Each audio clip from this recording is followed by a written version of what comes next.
ଜୟ ଜଗନ୍ନାଥ ସାଙ୍ଗମାନେ ଜଣେ କଟକ ଭୁବନେଶ୍ୱରରେ ରହୁଛନ୍ତି 7-8 ହଜାର ମାତ୍ର ଅଳ୍ପ ଦରମା ପାଉଛନ୍ତି। ସେମାନଙ୍କ ପାଇଁ ଭିଡ଼ିଓଟି ନିଶ୍ଚୟ ମଜା ଲାଗିବ।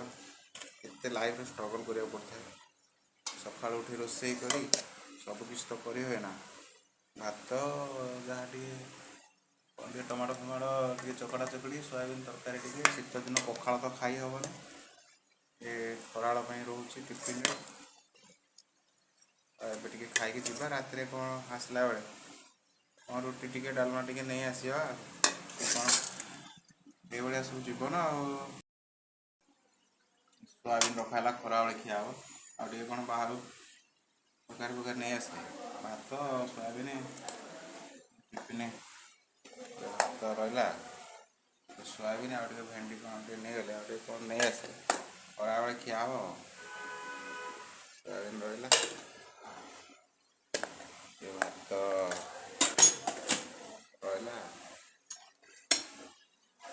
ଆମର କାଢ଼ିକି ଖାଇବା। ସୋୟାବିନ୍ ଲଙ୍କା ଫଙ୍କା ଟିକେ କ'ଣ ଟିକେ ଅଛି ଭାରି ଇଏ।